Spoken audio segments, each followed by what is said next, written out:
'tis I. Hey everyone, glad to see you back, glad to see you looking fresh, and today we're taking another stop on our humongous journey. We're going to go back to the land of Freddi Fish and her pal Luther, where we take down some of those hogfish rustlers. So, without further ado, roll the intro.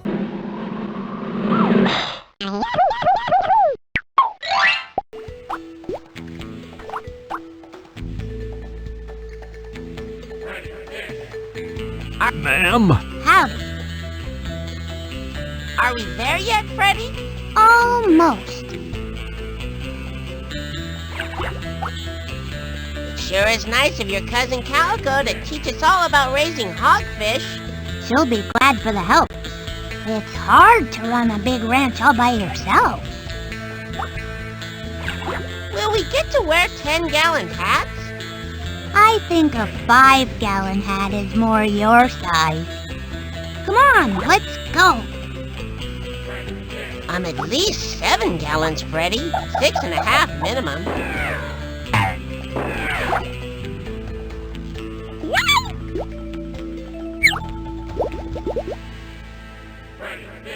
Freddi Fish, on her fourth adventure, is in the land of the Old West, it seems, as we're going to go hang out with our cousin Calico, and she is a hogfish rancher, and she sounds so much like Kathy Bates. Well, it seems we got a little problem there. See, my prize-winning hogfish herd is being rustled. It's like, oh my god, I couldn't imagine it wasn't her. Like, if we needed a Kathy Bates sound-alike, this is the woman to do it, whoever voiced her.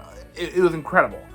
Regardless, her hogfish have been stolen from some rustlers.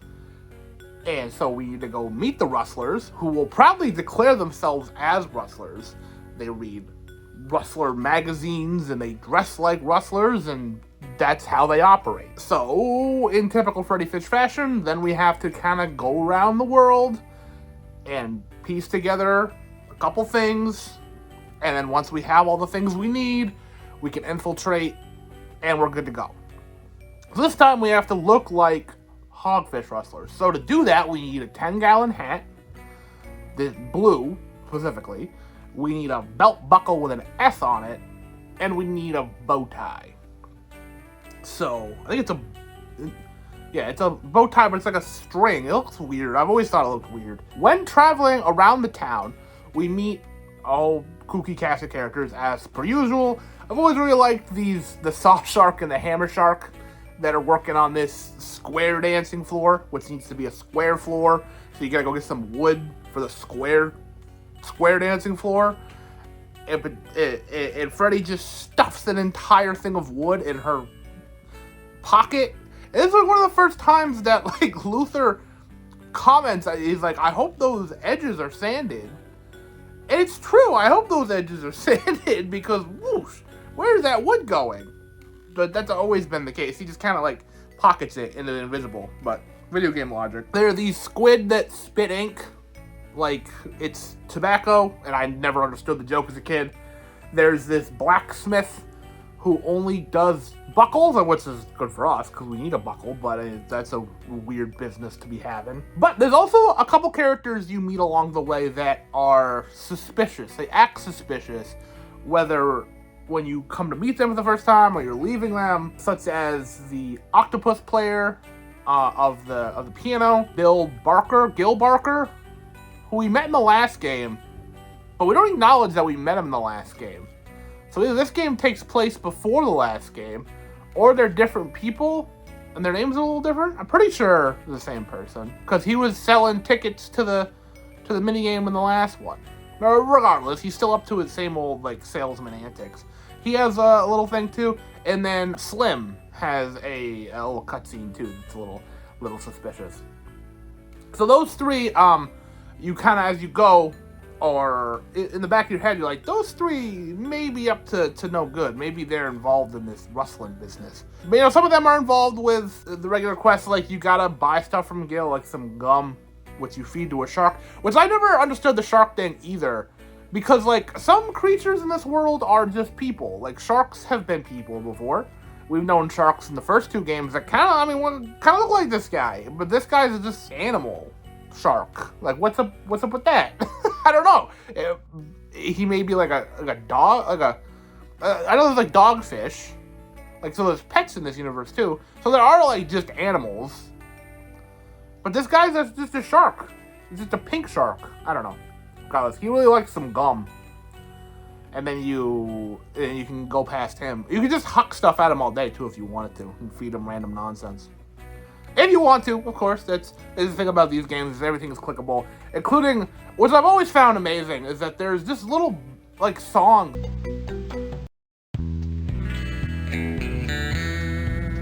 Some of the little clickable things just have a full song that someone had to sit down and write and record. Well, I don't think any of them are masterpieces. They're normally fun, just little jingles, but it's just amazing the amount of effort, and I don't praise these games enough sometimes for the amount of effort and just the background stuff that goes on. Like all the rest of the Freddi Fish games up to this point, there's been a little theater, and this one has a little old-timey Nickelodeon type, where you go up to the wall and then you can watch little silent films. This is a very missable thing. I remember seeing videos of this before. People didn't realize that there was a theater equivalent in this game, because it's extremely missable. It's very small in the world, and it's very easy to miss. You really come to this area one time.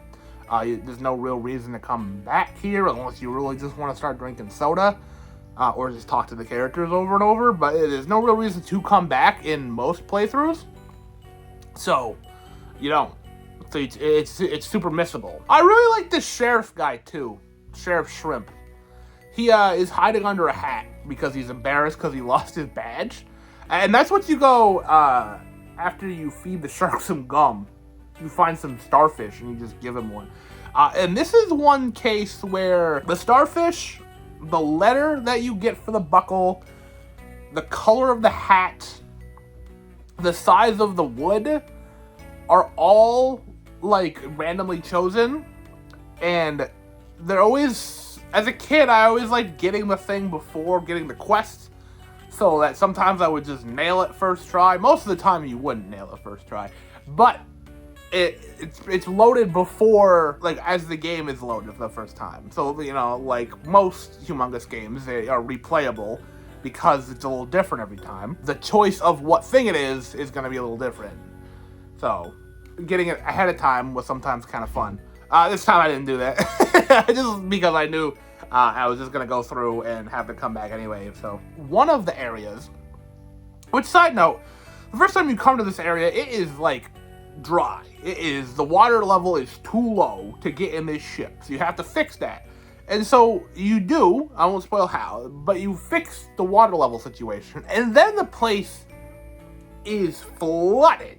Like, it's not like they made it so the water level just went up past the ship, and then you, like, go in there to make it a little bit more realistic. Like, it is like, we are in the ocean again, we are not at the surface. Like, holy smokes, the difference in screen look is insane. I've always found that to be kind of crazy. So anyways, you go into this boat that's resubmerged now. It's like a spice runner, because there's like cayenne and regular pepper, lemongrass that you can feed Luther because he likes to taste testing. And the cayenne was one of the funniest things ever as a kid. So much so that even my sister found it quite funny. When he eats the cayenne, it's like, it feels like my tongue's on fire! Is it? No, it looks okay. we used to repeat that sentence over and over and over to each other. We needed the letter S this playthrough, and that's in the other room on this ship. And it's MSG. I didn't know what an MSG was as a kid. It's cool now. It's quite clever. These games are always clever. It's these things that go over my head. I never noticed it until this playthrough. So regardless, so we have the thing for the belt buckle. We get a tie from Slim, and we have the hat from the sheriff. We can go to the hogfish rustlers. Also, we stick, and it's a little gross, we stick the hat in the spit of the octopus that are spitting out their color. They're ink spitting. So yeah, it has a little, like, gross little sound.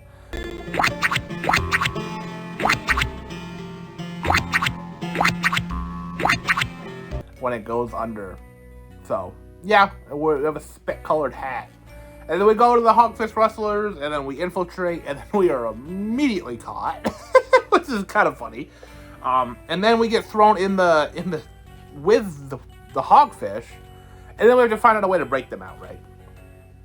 And we eventually do.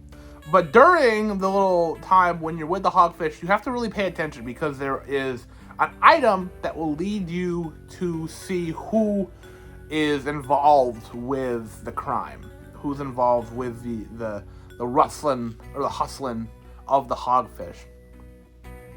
Much like the last game, it changes from playthrough to playthrough.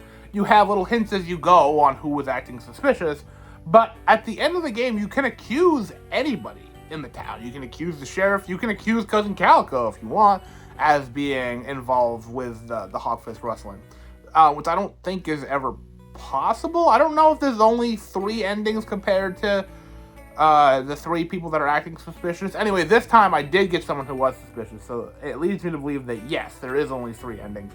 I don't remember as a kid there ever being anybody else that did it. I was accused everybody of doing it because I never really knew. Also, I forgot this time too that there is a little item, but I remember after the fact, I'm like, I think there is a clue to who did it on top of just being able to just accuse everyone, because I missed it, and you just have to kind of shotgun approach it.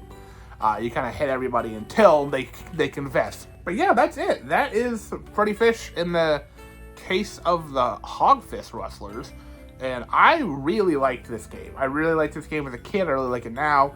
I love the aesthetic of it. I love the world of it. The Gulch, something Gulch is the name of the world. I forget exactly what it is, but it's super cool. Always really liked this one. It's one of the later ones. I mean, Humongous is firing at all cylinders at this point. They know how to make clever characters and fun cutscenes and all that stuff. All the stuff that they're known for, all the stuff that they're good at. This is the 4th time we're hanging out with Freddi Fish on her adventures, but it's so good. It's so good, and I was so happy to come back to it. It may be the best one of the 4 that we've played so far, honestly. It's hard to say, because I always really like 3 as well, so I don't know. It's hard to choose between the 2, but they're both so good. Regardless. I've got something for you. 10-gallon hats? Yours is a 5-gallon, so it'll fit just right. Oh, boy!